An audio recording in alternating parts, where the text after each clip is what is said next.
నిజాం సాగర్ అన్న పోచంపాడు ప్రాజెక్ట్ మాకు ఎక్కువ పారకం లేకపోయినా నిజాం సాగర్ ఆయకట్టు కింద పండేటువంటి సస్యశ్యామలమైనటువంటి పంటలు పండే జిల్లా. కానీ ఇవాళ వెనుకబడిన జిల్లాగా మారిందనే మాట కూడా సుందరంగా మనవి చేస్తాను. ఇక్కడ మంత్రులను విజ్ఞప్తి చేస్తూ ఉన్నాను. ఈ జిల్లా పిసిసి అధ్యక్షుడి జిల్లా, ఈ జిల్లా పిసిసి అధ్యక్షుడు ఉన్నటువంటి జిల్లా. ప్రత్యేక దృష్టి ఉండాల్సినటువంటి అవసరం ఉందన్న మాట కూడా నేను మనవి చేస్తూ ఉన్నాను. మాకు నాయకత్వ లోపం లేదు, నాయకత్వ లోపం లేదు. సుదర్శన్ రెడ్డి గారు మెడికల్ ఎడ్యుకేషన్ మంత్రిగా ఉన్నప్పుడు నేను చాలా సందర్భం సుదర్శన్ రెడ్డి గారు పట్టు అంటే ఉడుము పట్టు, ఏదైనా పని పెడితే వ్యాపారంలో అట్లే రాణించాడు, రాజకీయాల్లో కూడా అంతే. మెడికల్ కళాశాల ఎట్టి ఫస్ట్లో రానటువంటి పరిస్థితి ఆనాడు టెక్నికల్ స్పెసిఫికేషన్. కానీ నేను వారు సీనియర్ నాయకులు చాలామంది గులాబీ షబీర్ అలీ గారు గులాబీ నబియాతో పెద్దలతో ఒత్తిడి పెట్టించి మెడికల్ కళాశాల తెచ్చుకున్న సందర్భం. దివంగత మహానాయకుడు రాజశేఖర రెడ్డి గారు ఆనాడు మనకి యూనివర్సిటీ ఇచ్చినట్టు సందర్భం. ఇక్కడ మధుయాష్ గారు ఎంపీగా ఉన్నప్పుడు, అంతకుముందు గంగారెడ్డి గారు ఎంపీగా ఉన్నప్పుడు పాస్పోర్ట్ కేంద్రం కానీ పిఎఫ్ కేంద్రం కానీ తెచ్చుకున్నటువంటి సందర్భం. కాంగ్రెస్ పార్టీలో పరిపూర్ణమైనటువంటి నాయకత్వం ఈ జిల్లాలో ఉంది. దానికి తర్కాణమే ఆనాడు శ్రీనివాస్ గారు కానీ, అంతకుముందు బాలాగౌడ్ గారు కానీ, ఇవాళ సంతోష్ రెడ్డి గారు కానీ, అరుగుల రాజారాం గారు కానీ, ఎందరో మహానుభావులు ఈ జిల్లా నుంచి ప్రాతినిధ్యం వహిస్తున్నటువంటి సందర్భం. ఇవాళ మండ వెంకటేశ్వరరావు గారు సుదీర్ఘమైన రాజకీయ జీవితం. పోచారం శ్రీనివాసరెడ్డి గారు ఎన్నో పర్యాయాలు ఎమ్మెల్యేగా ఆనాడు కాంగ్రెస్లో ఉండి మళ్ళీ టీడీపీకి వెళ్ళి టీఆర్ఎస్కి వెళ్ళి మళ్ళీ మాతృ సంస్థకి రావాలనే కోరికతో, మా అందరి కోరికతో ఇక్కడికి వచ్చినటువంటి సందర్భం. వారికి నేను స్వాగతం పలుకుతా ఉన్నాను. లక్ష్మీకాంత్ గారు, భూపతి రెడ్డి గారు యంగ్ ఎమ్మెల్యేస్గా మాకు ఇక్కడ ఉన్నారు. పక్క జిల్లా పక్క నియోజకవర్గం జీవన్ రెడ్డి గారు మా జిల్లాలో సగభాగం, ఆయనకు కూడా పార్ట్నర్షిప్ ఉంది మా జిల్లాలో. Is also partner in our district. So జిల్లా విషయానికి వచ్చినప్పుడు నాయకత్వం పుష్కలంగా ఉంది. కానీ క్రమేణా వెనుకబడుతున్న సందర్భం, ముందుకు కొంచెం వెళ్తున్నప్పుడు ఆదిలాబాద్ కానీ నిజామాబాద్ జిల్లా కానీ. సో ఇక్కడ ప్రత్యేక దృష్టి పెట్టాల్సిన అవసరం ఉంది. ఇంకా చాలా కార్యక్రమాలు వాళ్ళ కాంగ్రెస్ పార్టీ అధికారం రాకముందు ఇక్కడ ఇదే సమావేశంలో రేవంత్ రెడ్డి గారు పిసిసి అధ్యక్షుడిగా 2-3 పర్యాలు మీటింగ్లు చేసుకోవడం జరిగింది.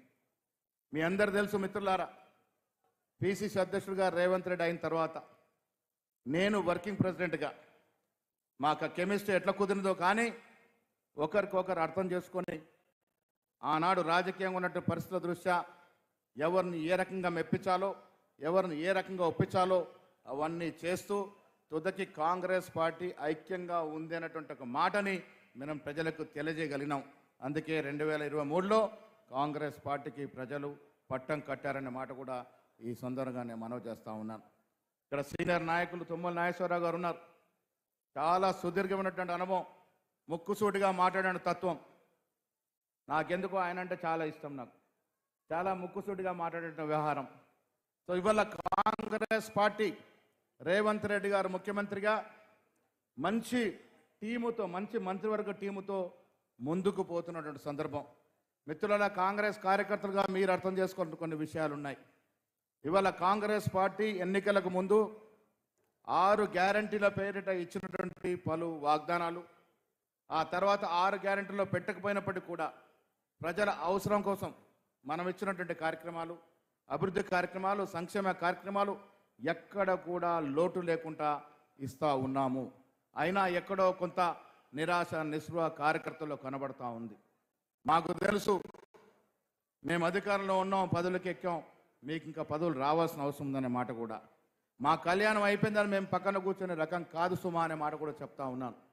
ఇలా మేము ఎమ్మెల్యేలు, ఎమ్మెల్సీలు, మంత్రులుగా అయినాం, మా కళ్యాణం మీరు చేశారు, మీ కళ్యాణం మేము చేయాల్సిన అవసరం ఉందనే మాట కూడా ఈ సందర్భంగా మనవి చేస్తా ఉన్నాం. ఇక్కడ పెద్దలు మంత్రివర్యులు ఉన్నారు, శాసనసభ్యులు ఉన్నారు, శాసన మండలి సభ్యులు ఉన్నారు. రాబోయే రోజులు మీవే అనే మాట కూడా నేను ఈ సందర్భంగా మనవి చేస్తూ ఉన్నాను. రేపు జరగబోయే సర్పంచ్ ఎలక్షన్లు కానీ, ఎంపీటీసీ, జడ్పీటీసీ, జడ్పీపీపీ, ఎంపీపీ, సహకార సంఘాల ఎలక్షన్ అన్నింటిలో కూడా మీ కళ్యాణం కోసం ఇక్కడ ఉన్నట్టు నాయకులంతా కూడా పాటుపడతామన్నట్టు మాట కూడా ఈ సందర్భంగా మనవి చేస్తూ ఉన్నాం. రాజకీయాల్లో మనం చాలా సందర్భాల్లో కొంత అదృష్టవంతులు చూస్తాం, అనుకోకుండా నాయకులైన వాళ్ళని చూస్తాం. కానీ కష్టపడి కాంగ్రెస్ పార్టీ కోసం 2 నిమిషాలమ్మా, కాంగ్రెస్ పార్టీ కోసం ఆర్నిశ కృషి చేసి నాకేమీ రాలేదన్నటువంటి ధీమాతో ఉన్నట్టు, భయంతో ఉన్నటువంటి మీ అందరికీ కూడా ఒక భరోసా. కాంగ్రెస్ పార్టీ వాళ్ళ రేవంత్ రెడ్డి గారు ముఖ్యమంత్రిగా, నేను పిసిసి అధ్యక్షుడిగా, చాలామంది సీనియర్ నాయకులు మంత్రులుగా, ఎమ్మెల్యేలుగా మా బాధ్యత మీ అందరి యొక్క జీవితాల్లో వెలుగు నింపడమే అన్నట్టు మాట కూడా నేను ఈ సందర్భంగా మనవి చేస్తా ఉన్నా. కొంత వెనక ముందు కావచ్చు, కానీ ప్రతి కార్యకర్తకు ఏదో ఒక చోట ఏదో ఒక పదవి